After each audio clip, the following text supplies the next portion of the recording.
Hello, everyone. How are you? Oh, no, that's not going to work. I'm nervous. You shouldn't be. So how are you? Wonderful, wonderful. My name is Kubi Springer, as said, and I'm a brand specialist. And what I'm going to do for the next few minutes is I'm going to talk to you about the power of owning your personal brand and what that means. And so I'm really passionate about this subject because I've been doing it for about 23 years. Someone say, no way. I know. Some days it makes me feel really wise, and other days I just feel old. Today I'm wise. So, 23 years working with brands that are some of the biggest brands in the world. People like Nike and L'Oreal and BlackBerry. But the fun in my career came about when I started really honing in on personal brands, and particularly celebrity brands. When I was 19 years old, I had a dream of being in the States and working for big brands in the States, and I found myself in a position where I met Puff Daddy. That was his name back then. I think we've gone through to Diddy, P. Diddy, Sean Diddy Combs, and I believe now he goes by Brother Love. Don't ask. But when I worked with him, it was Puff. And I had the pleasure of being able to work with Puffy for 3 years in New York, learning from the genius of how to create a personal brand. And I say genius because we all bought in to Bad Boy for Life. Puffy went to Harvard Business School. Genius. So after working with Puff, I got the opportunity to then work with Justin Timberlake. Ladies, he's fine. Like, can I just stop for a minute? Amazing. And what happened with him is the power of networking and having the balls to be able to own your brand. And what happened was this. I was at a black and white party in LA, as you do when you're 23, and Justin was there amongst other celebrities, normal life. And he was over there, and I saw him, and I'm an ex-dancer, backstory. I used to dance with the Spice Girls. Want to know more? Ask me later. And he was over there, and I was like, oh my, there goes Justin. And so if you think I've got a big mouth now, you should have met me when I was in my 20s as opposed to 40. And I walked up to him, and I was like, hi, my name's Kubi Springer, you don't know me, but... And we got talking. And long story short, he was like, well, I'm looking to do the Justified tour. We're looking for somebody from Europe and UK were the same thing, right? Someone tell the Americans we're not. Anyway, he then turned around and said, you do it. And so I did. I got my first freelance contract working with Justin Timberlake, and it brought me back home. And then I worked with Mariah Carey on the Mimi launch of her debut album, and it went on like that. And I got to about 30 years old, and I thought, what is this all really about? I had this tick list of brands that I wanted to work with, you know, L'Oreal and the Beyonce Because You're Worth It campaign. Somebody needs to remind me that's a weave. Anyway, I didn't say that, non-disclosure. Didn't hear it from me, no.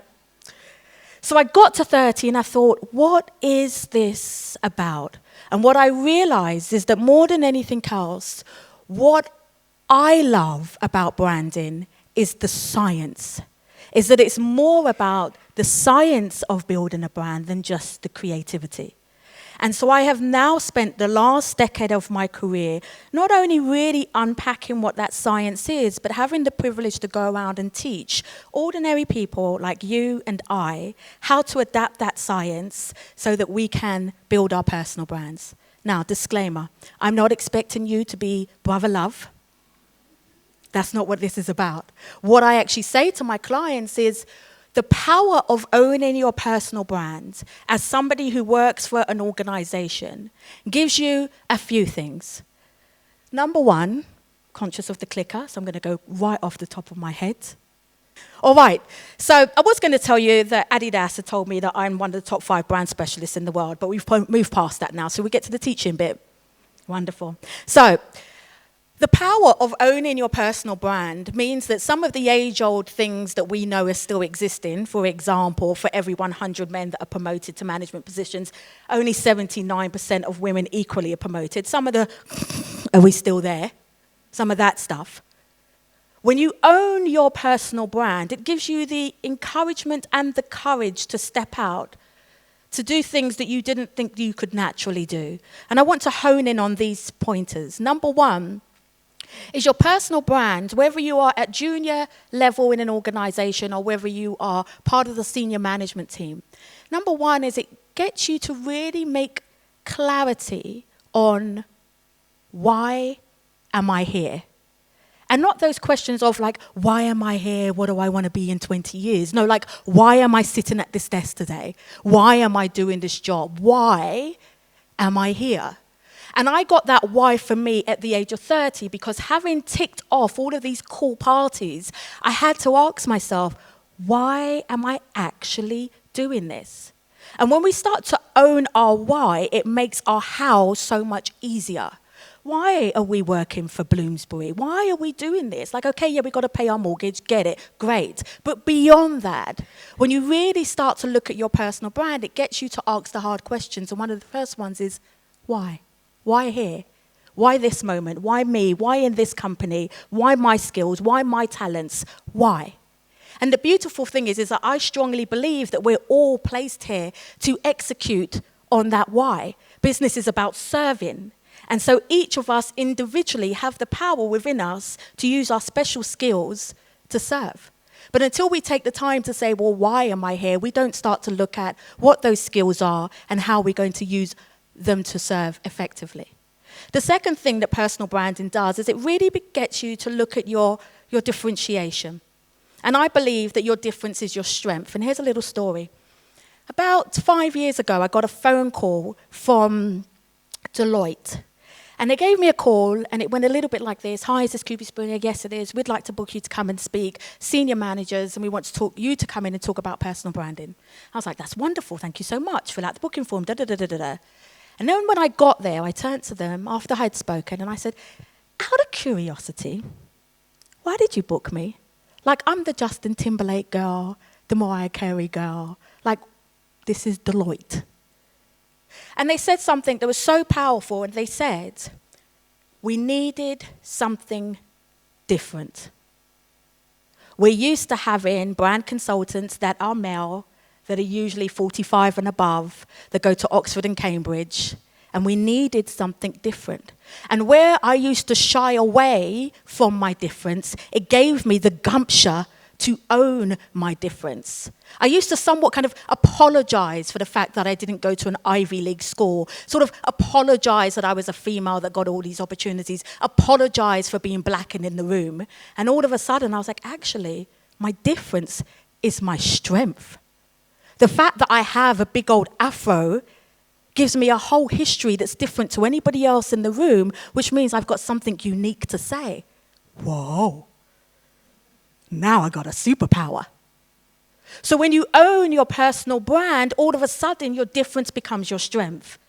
But also what happens is that you really then start to nail down on your expertise.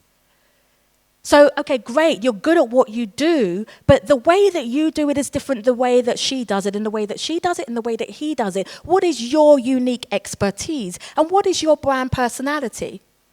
When it comes to corporate brands, there are 12 types of brand architectures, and personal brands have the same thing.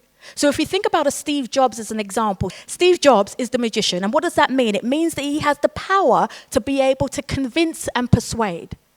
Warren Buffett, on the other hand, is the innocent. The innocent brand archetype means that you're able to take complex situations and bring them down and narrow them down to a very simple answer or advice. What is your brand personality? When you come into a business meeting and people engage with you, what are they really engaging with? When they tap onto your LinkedIn, why you versus you, who also says that they work in publishing? What is your brand personality, and how does it come out in every single facet of what you do? I once had a client say to me, oh, I'm all about innovation. I love innovation. My organization is innovating. And then he did a presentation and I was like, oh my word, I'm bored. So straight away, I stopped believing him because his brand promise on paper was not being experienced in person. Lastly, when you own your personal brand, it gives you the confidence to build your social capital. We've all heard the saying, it's not what you know that gets you through the door, it's who you know. And when you are able to build your social capital, it means that you are unafraid to do the 3 tiers of marketing: the strategic marketing, the personal marketing, and the business marketing. You are unafraid to step into the room and network with your peers, with your aspirational competitors, and with your potential partners. So personal branding, it's not reserved for Diddy. It's not reserved for Mariah. It's not just for Anna Wintour or Sheryl Sandberg. It's not placed just at Steve Jobs or the cool blogger kid. Personal branding is for you, and it's for me, and it's for all of us. And I'd love to encourage you to just step into your spotlight and own your brilliance. My name's Kubi Springer. Thank you for listening.